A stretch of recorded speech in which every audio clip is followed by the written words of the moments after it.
Carton planétaire avec ses 10 millions de copies vendues dans le monde, Call of Duty 4 Modern Warfare a hérité d'un petit frère.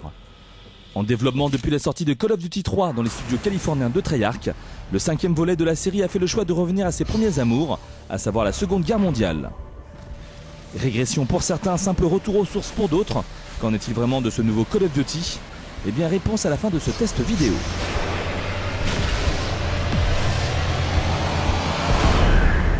Qui dit Seconde Guerre mondiale dit tranchée boueuse, ville en ruine, scène de débarquement, ennemis allemands s'exprimant dans leur langue gutturale, gradés alliés qui hurlent leurs ordres pour couvrir le bruit des explosions, frères d'armes qui tombent au combat ou qui vous relèvent quand tout semble perdu. Autant d'éléments qui ont fait la force des premiers Call of Duty, mais qui commencent à sentir le réchauffer pour quiconque n'est pas né de la dernière pluie. D'ailleurs, le jeu n'hésite pas à nous resservir des niveaux quasiment copiés-collés depuis les épisodes précédents. On pense notamment au désormais classique combat de chars, ainsi qu'à la séquence aérienne qui nous invite à passer d'un poste de mitrailleuse à un autre. Le jeu nous place alternativement dans la peau d'une recrue russe évoluant de Stalingrad à Berlin et dans celle du soldat Miller plongé dans les conflits du Pacifique. Au vu des autres caractéristiques de ce Call of Duty 2008, on pourrait presque qualifier ce dernier point d'innovation majeure. Car on se retrouve à combattre des Japonais et c'est une première pour la série. Fourbe, il n'hésite pas à se planquer dans les arbres pour mieux vous allumer, à sortir inopinément d'abris camouflés dans le sol, ou tout simplement à vous foncer dessus en hurlant tels des kamikazes, prêts à se sacrifier pour la victoire de l'Empire.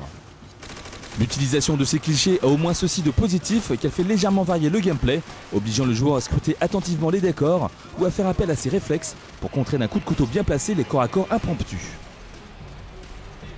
Quant aux décors tropicaux faits d'herbes hautes, ils sont parfaits pour expérimenter les effets dévastateurs de la nouvelle arme à la mode, le lance-flamme. Sans être révolutionnaire, cet outil est assez amusant à utiliser et surtout très pratique pour nettoyer les bunkers.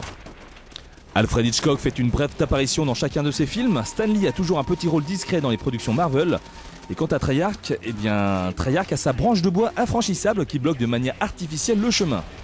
C'est un peu la marque de fabrique du studio qui ne peut s'empêcher d'utiliser ce stratagème pour baliser le chemin du joueur.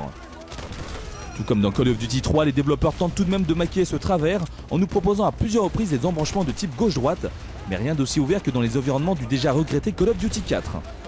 Treyarch n'a pas le talent d'Infinity Yard et ça se voit. On observe tout de même quelques évolutions, mais rien qui ne fasse réellement oublier la désagréable impression de déjà jouer. Heureusement, la récup a aussi ses bons côtés. Ainsi, nous avons droit à un mode multi calqué sur celui de Call of Duty 4, ce qui n'est pas franchement pour nous déplaire. De plus, en réutilisant également le moteur 3D de son prédécesseur, Call of Duty World at War s'assure un certain esthétisme. Les décors fourmillent de détails et de nombreux effets spéciaux viennent renforcer le réalisme de l'image. Cela n'est cependant pas suffisant, surtout qu'on a tutoyé la perfection l'année dernière avec l'excellent et cultissime Call of Duty 4.